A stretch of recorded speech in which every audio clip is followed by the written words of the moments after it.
Beleza, galera? Então vamos lá. Vamos começar com a resolução da primeira questão.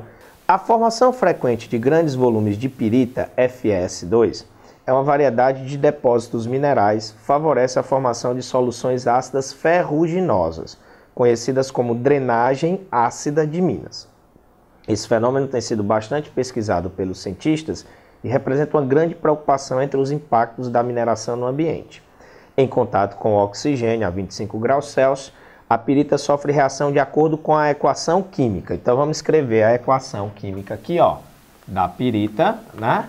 Que vai ser importante para a gente identificar. Então é o 4Fe2S, desculpe, FeS2, sólido, reagindo com 15O2, ou seja, reagindo com oxigênio, mais água.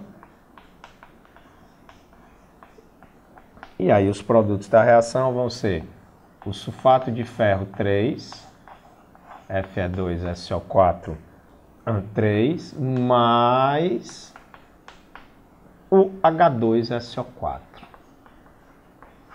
Esse aqui é o ácido sulfúrico, o ácido forte, e a gente vai focar exatamente nesse ácido sulfúrico. Por que a gente vai focar no ácido sulfúrico? Porque ele está dizendo, ó, uma drenagem ácida de minas. Então ele está considerando, né, e é verdade, que esse ácido, que é um ácido forte, vai deixar o local com um pH muito baixo, um pH ácido. E o objetivo da questão é exatamente tentar resolver esse problema. Então vamos lá, olha só. Para corrigir os problemas ambientais, quais são os problemas ambientais? O meio fica muito ácido. E aí quando o meio fica ácido, há uma série de prejuízos ambientais, até porque o ácido sulfúrico é forte. Isso pode contaminar lençol freático, deixar a água do lençol freático ácida. Isso pode acabar escoando para um rio ou um lago. E aí vai fazer com que o pH também fique muito ácido, prejudicando aquele ecossistema aquático. Isso pode se espalhar de alguma forma pelo solo. E aí deixa o solo ácido, que fica impróprio para o cultivo de uma série de vegetais. Então é problema, tá? Realmente ter ácido no meio acaba gerando problema ambiental. A substância mais recomendada a ser adicionada ao meio é o... Ora, se a gente tem um meio ácido, para amenizar esse problema ou resolver esse problema, a gente tem que usar uma substância de caráter básico, uma substância de características básicas. Então vamos analisar os itens, porque em cima da análise dos itens a gente consegue ver quem são ou qual é a substância que acaba tendo esse caráter básico, que acaba resolvendo esse problema aí do meio ficar ácido, tá? Então, olha só, a primeira substância que aparece aí é o sulfeto de sódio, Na2S, tá? Ele é um sal. Agora, quando eu olho para um sal, o sal pode ter caráter ácido, o sal pode ter caráter básico, o sal pode ter caráter neutro. Como que a gente faz a classificação do caráter do sal? A gente vai olhar o ácido e a base que deram origem ao sal. Lembrando que o sal é formado por uma reação de neutralização. Neutralização entre um ácido e uma base. Sempre que você olhar para a fórmula do sal, a ideia é o cátion do sal é proveniente da base. O ânion do sal é proveniente do ácido. Então, olha só. Quem foi a base que originou esse sal? Foi o NaOH, já que o cátion aqui vem da base.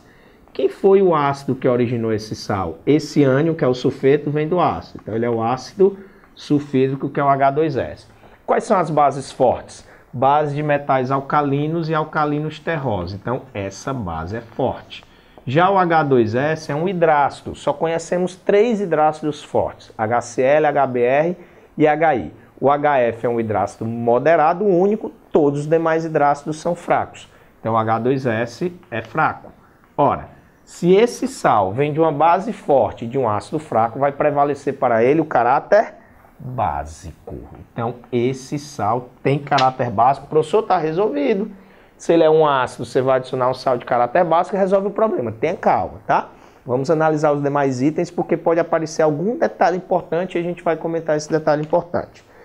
Segundo caso aí, cloreto de amônio, NH4Cl.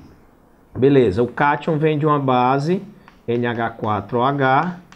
O ânion vem do ácido HCl. Quais são as bases fortes? Revendo a base de metais alcalinos e alcalinos terrosos, com exceção do hidróxido de magnésio, que é uma base fraca. Então, o NH4OH é uma base fraca. Já o HCl é um hidrácido forte. Os hidrácidos fortes são HCl, HBr e HI. Ora, se esse sal vem de uma base fraca e um ácido forte, prevalece o caráter ácido, eu já sei que ele não vai resolver o nosso problema ambiental. Letra C, dióxido de enxofre, é o SO2. Ora, o SO2 ele é um óxido ácido. Se ele é um óxido ácido, ele tem comportamento de ácido, também não vai resolver o problema ambiental que a gente está interessado em resolver, que é eliminar lá, ou neutralizar, ou minimizar aquele ácido que é liberado lá na mineração. O próximo aí é o dióxido de carbono, CO2, que também é classificado como um óxido ácido. Professor, como é que eu lembro mesmo, hein? Quem são os óxidos básicos, os óxidos ácidos? Lembra da reação com a água. Se o óxido, ao reagir com a água, formar uma base, ele é um óxido básico. Se o óxido, ao reagir com a água, formar um ácido, ele é um óxido ácido. Por exemplo, né? O nosso CO2 aqui, ó. Na hora que eu coloco ele para reagir com a água, ele forma um ácido, H2CO3. Se ele forma um ácido, ele é classificado como óxido ácido, tá? Então lembra, óxido reagiu com a água, formou base, é óxido básico. Óxido reagiu com a água, formou ácido, ele é classificado como óxido ácido. Então, o CO2 é um óxido ácido, também não resolve o nosso problema. E na última opção, a gente tem o carbonato de cálcio, CaCO3, é um sal. O cátion vem da base, CaOH2. O ânion vem do ácido H2CO3. Essa base é uma base de metal alcalino terroso, é base forte. Esse ácido H2CO3 é um ácido fraco. Ora, se esse sal é formado a partir de uma base forte de um ácido fraco, tem caráter básico. Vixe, professor, e agora? O sulfeto de sódio tem caráter básico, o carbonato de cálcio tem caráter básico. Os dois podem ser utilizados para fazer a neutralização do H2SO4. É verdade, mas ele quer resolver um problema ambiental.